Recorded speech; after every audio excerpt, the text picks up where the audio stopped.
En Turquie, un groupe armé kurde a revendiqué le double attentat d'Istanbul. Samedi soir, les explosions d'une voiture piégée d'un kamikaze ont tué 38 personnes, dont 30 policiers, et fait 155 blessés.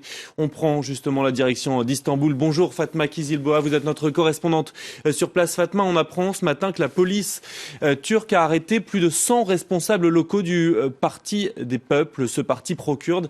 Alors ces arrestations sont-elles liées directement aux attentats ?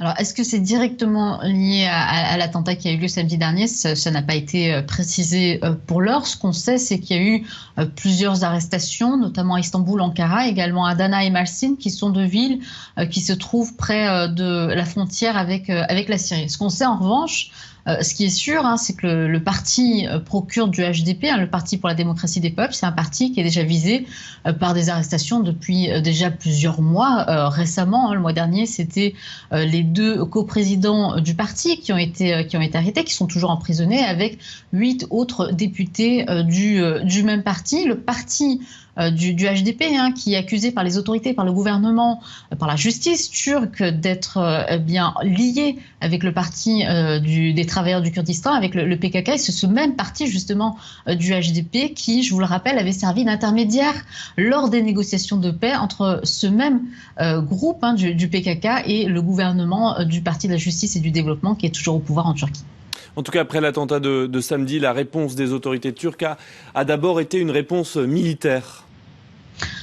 Absolument. Écoutez, hier, le président Erdogan a rendu visite à des victimes, à des blessés dans des hôpitaux. Et il a promis, je cite, de noyer les terroristes dans le sang qu'ils ont fait couler. Un peu plus tôt, c'était le ministre de l'Intérieur qui promettait également vengeance. Et il y a eu ensuite, dans la foulée, une réunion de sécurité qui a été tenue à Istanbul, qui a été présidée par Erdogan. Et effectivement, dans la nuit, dans la soirée, plutôt, l'armée turque a déclaré avoir mené des frappes aériennes dans les monts du Kandil, dans le nord de l'Irak, qui sont considérés, je vous le rappelle, comme la base du PKK, du Parti des travailleurs du Kurdistan. C'est une réaction, j'ai envie de dire, qui était attendue. C'est une réaction qui est devenue systématique, qui est devenue classique des autorités turques, dès lors qu'il y a un attentat qui est mené par le PKK ici en Turquie.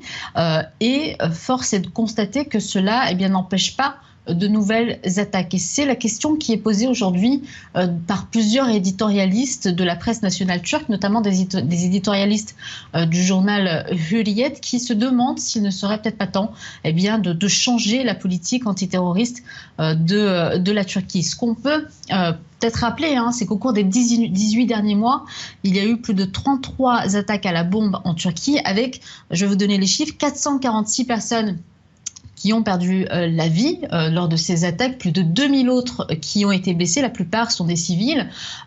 Lors de l'attaque dans la nuit de samedi à dimanche, le vice-premier ministre turc a affirmé que près de 400 kilos d'explosifs avaient été utilisés, 400 kilos d'explosifs qui ont donc été transportés jusqu'au cœur de la ville d'Istanbul, la plus grande ville de Turquie, la capitale économique de la Turquie. Et le gouvernement, aujourd'hui, ce qu'on constate, c'est qu'il n'y a aucune remise en question et encore moins des démissions.